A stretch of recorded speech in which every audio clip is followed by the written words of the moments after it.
So I For want you. to get back to some of the things that you're doing as an activist.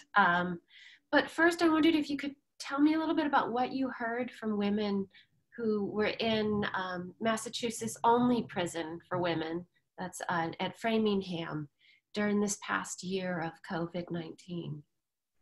So what we're hearing is, Kimia has developed through the medicines that they've provided. She's developed sugar diabetes. She wasn't born with. She's developed high blood pressure. Doesn't run in the family. She has asthma. She's had since a little girl. It has since erupted. Um, she's so fearful when COVID first happened. She said her roommate got sick and then disappeared and had never came back. No, the prison don't tell you what happens to people. Yeah. She had not seen the woman since. I mean, she didn't hear that she passed away, but they took her out the hospital and maybe she had finished her sentence. But that was like hearing that and trying to continue to say, okay, are you okay? What's going on? Mm-hmm. She had bouts of colds or flu, and they wasn't even testing. They wouldn't even give them masks. And this was March and into April, right?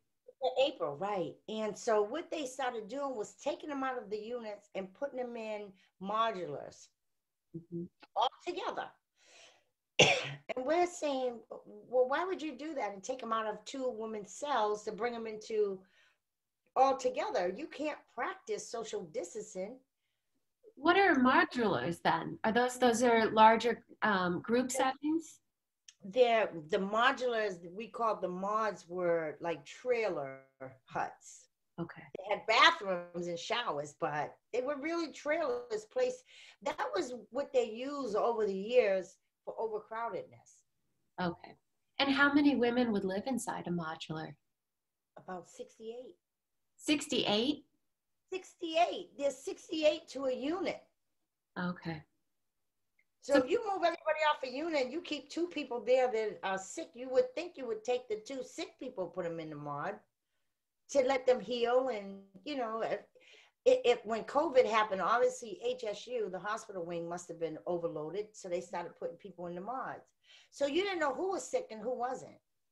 And Kimia, I'm saying at the time, they weren't doing any type of testing. Mm-hmm. Only if you had the symptoms. And so the fear, she said, okay, Stacey, now they moved me out of the mods and put me in Brewster. Brewster 1 and 2 were the first units that you went to from HSU if you had a drug addiction. Okay. It was like the second and first steps before you get to your sentencing or population. Okay. Well, they started using those. So they're moving them from one building, one unit. Now let's just go back a little bit. Framingham, the population, the huts, Pioneer Town Line, all the long-term or lifers live in population on the grounds. That's been shut down for a few years because they've been trying to remodel them. Then they realize they can't remodel the prison. They're trying to close the prison and spend $50 million to open another prison, which is so ridiculous. When you have a population of less than 154 women, to spend that type of money to put them in a male's facility, mm-hmm. It was built for men, and you're going to move them, when you could do much more than that with that money. You could release the women and let them live out their lives in a nice environment like Kimia's house. Yeah. And create more Kimia's houses. And so to move them from one unit, and then somebody gets sick, and then you move them again to another unit. And, imagine moving, and all you have is your property. All you have is your... What kind of property would... Yeah, go ahead.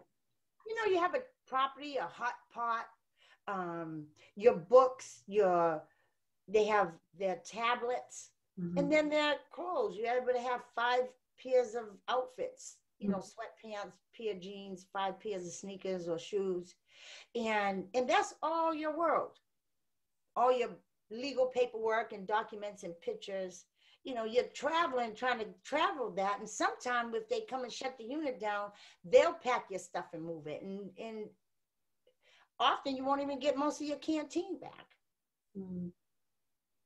So, it's just unfortunate that they didn't have anything really set up to handle the pandemic. And that was early on, and Framingham was one of 3 prisons in Massachusetts that got hit really, really hard. Really hard. And quite a number of women, I think more than half the population, tested positive eventually.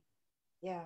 And so, they say that they released, who did you release? Did you release the women that were on pretrial that had, so in the world of abolitionists or in the world of our movement, we don't talk about violence and nonviolent. Mm-hmm. The system still does. So they're like, oh, well, we released such and such amount of people. And we're like, well, who were they? Were they going to get a sentence? Or, were you holding them on a high bail for a low offense? I mean, who were the people that you released? You didn't release those who are really most affected, who's possibly going to die because we don't have a death sentence in the state of Massachusetts. Who were you releasing?